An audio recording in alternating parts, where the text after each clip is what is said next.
जदि विकास धारा सबुठारु अधिक कोठी संभव ताहा केवल मात्र छत्रपुर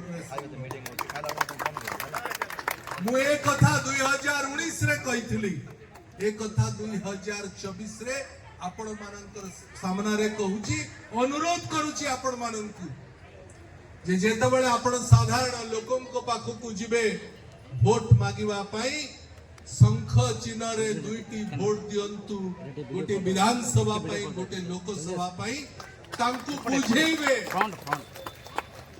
जे भारत वर्षर सबुठारु अधिक विकसित राज्य ओडिशा हवा को जाउची ओडिशार सबुठारु विकसित विधानसभा अंचल छत्रपुर हवा को जाउची मु एथि पाई कथा कहूची बंधुगण छत्रपुर रे जो बंदर अछि ना तार गोपालपुर बंदर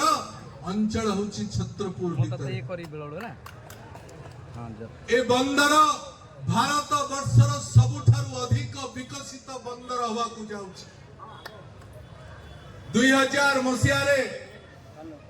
90 दशक रे जेतबळे बिजू बाबू ओडिसा र मुख्यमंत्री थिले आपणकर जानिबा पाई मु टिके सूची दबा को चाहूची मोर स्वर्गत पिता हरिश्चंद्र बक्सीपात्र ओडिसा र बंदर मंत्री थिले गोपालपुर ओडिसा सरकार र बंदर थिला से दिन निष्पत्ति हेतिला जे ओडिसा छत्रपुर ठारे थिबा गोपालपुर बंदर को प्राइवेटाइजेशन